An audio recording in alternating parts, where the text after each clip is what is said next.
All right, so here's the riff.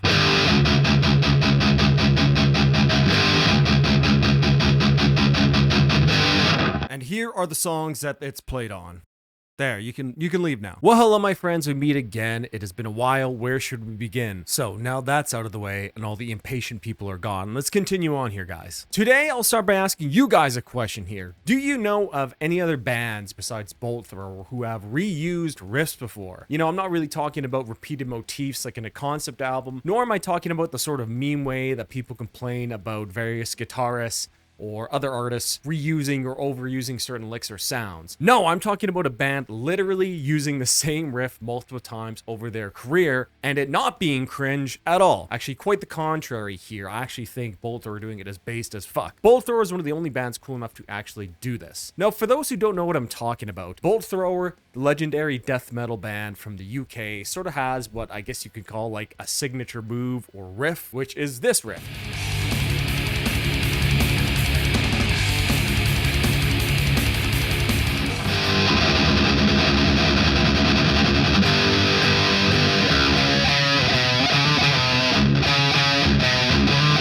That's the Kill Chain riff, the Cenotaph riff, and they've used this riff in 5 different songs, right? It's just so Bolt Thrower, right? Here, like, here's your fucking riff, bro.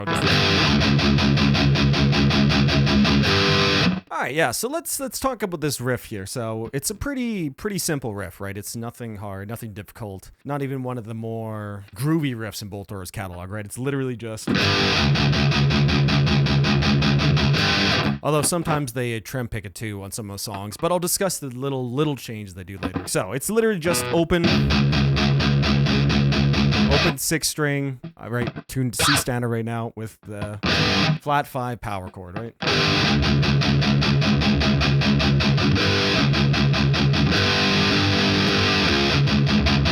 Very, very simple, right? And that flat 5, right, nice uneasy interval, especially on the open E, right? It doesn't really resolve anywhere, right? Right, that's like the sound of metal, right? You know, that flat 5 interval, it's kind of a part of the same, you know, death metal scale, right? If you go play like any of those notes, right? The 0, 1, 3, 4, 6, and you'll kind of get something death metal sounding, you know?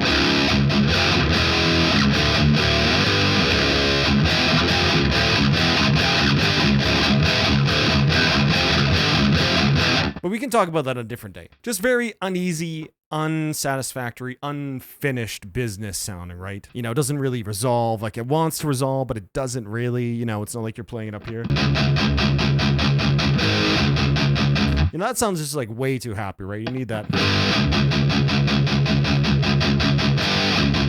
Right, that's what gives that really stank face. And it's kind of a cool riff, right? Because you can fade in and out with it. Feels unfinished. Doesn't really feel like it's going anywhere. Not like it goes like... Right? It just kind of ends. You know, it doesn't really feel like it's leading anywhere. It feels like unfinished business. It also kind of sounds like a hail of bullets, kind of fitting in with Bolt Thrower's war theme, right? But I really like how they sort of just end the riff, and we'll talk about this a little bit later, and how they go to the next song. Like in the Kill Chain, for example, right? It's like...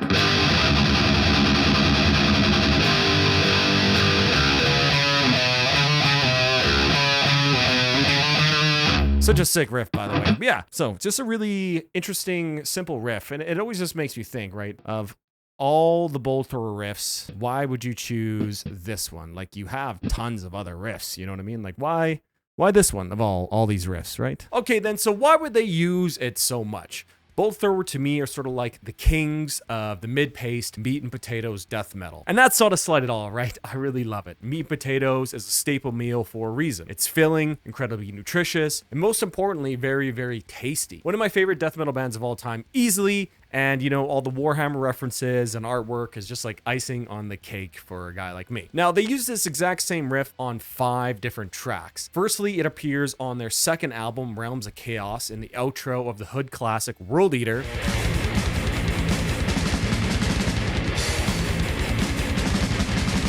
Here the riff actually fades out, which is different from every other time they played here as well. It would then be on their follow-up record to that, War Master, another Warhammer reference, which on the song Cenotaph, you would see them play this riff again.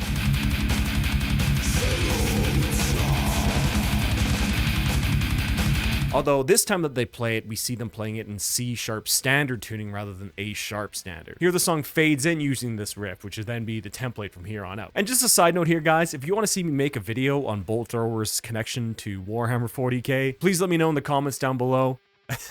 That video very well could pass the Sabaton mapping video being the most nerdy video on this channel here. Also, make sure to like this video if you guys are enjoying the mini dive here. Liking and watching the video until the very end really helps out your favorite YouTube creators more than you think. I think it does. Now, here we have it. They have used this riff twice, so it really makes me wonder why this riff of all the others on Realm of Chaos. You know, why didn't they choose another? I mean, like, it's a pretty cool and simple riff. It works well as a fade out, but what's going on here? You have like 60 other riffs you could have picked. I don't know. Anyway, let's keep going here. Maybe we can deduce a pattern or something between all these songs. So it would then be on the following record, The Fourth Crusade, which would see them use the riff again on the song Embers.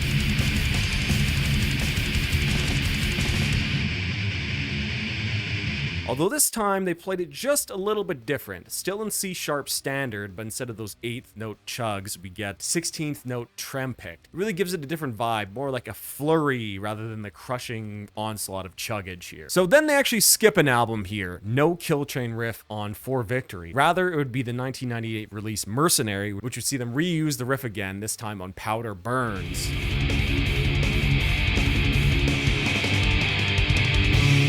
Again, slightly changed. On the 4th bar of every repeat, they do these 3 power chord stabs instead of 1. It's a small change, but it really kind of keeps it fresh. And you have to keep wondering at this point, who kept suggesting to use this riff? It's interesting. Now, the next album, Honor, Valor, Pride, again does not feature this riff, so they skip another one. But I do love the Imperial Guard inspired artwork on that album. Great album, by the way, too. You know, this album also didn't feature Carl Willits on vocals, maybe something there. I don't know. Anyway, regardless, Bolt Thrower's last, and in my opinion, greatest album, Those Once Loyal, also features the riff on the song The Kill Chain, which would eventually sort of give its name to the riff, I guess, right?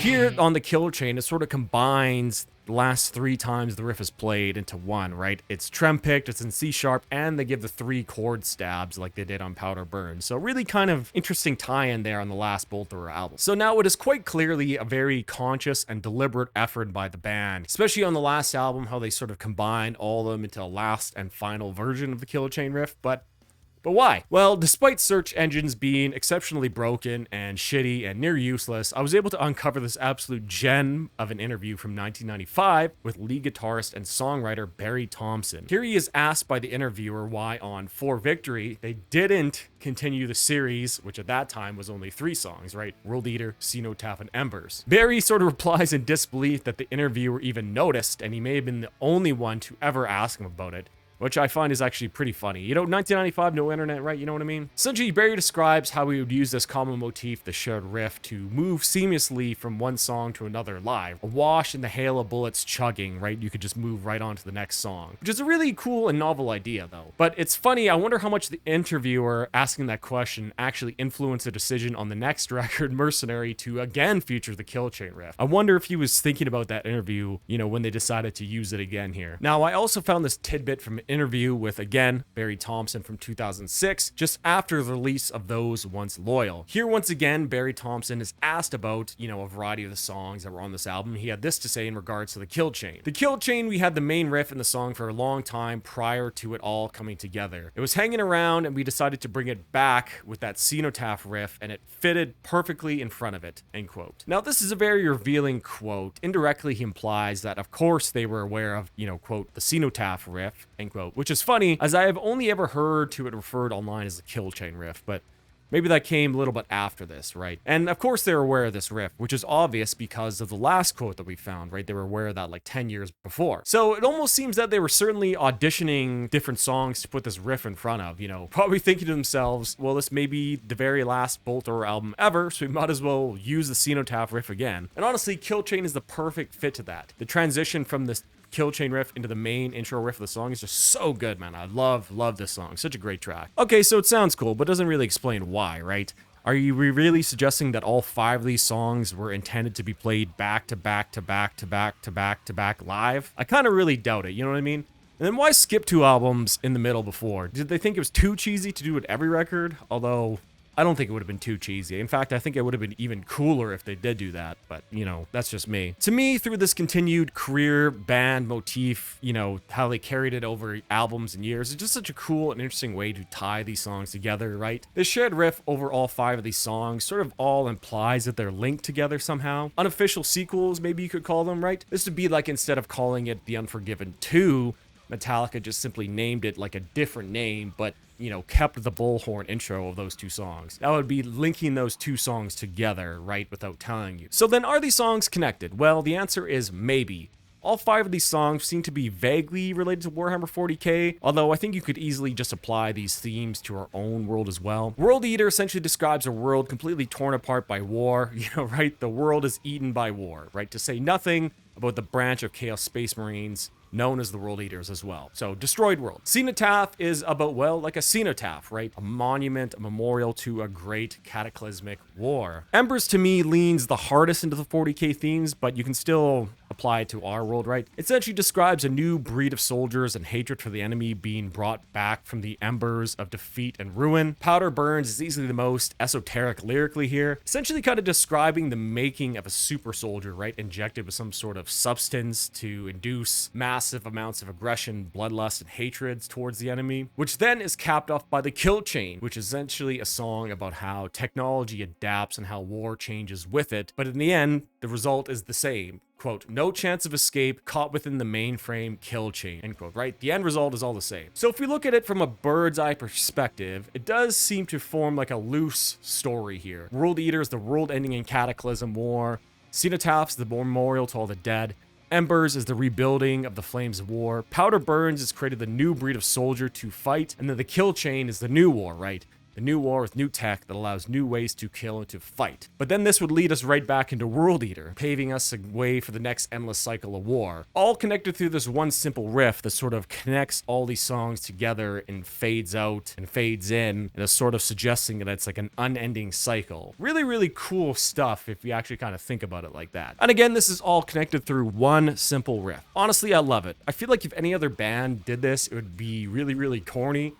But for some reason, Bolt Thrower just manages to do it, right? You can go through and all 5 songs are connected by this one riff and about humanity's endless kill chain that is war. Or it could just be a really fucking cool riff. Who knows?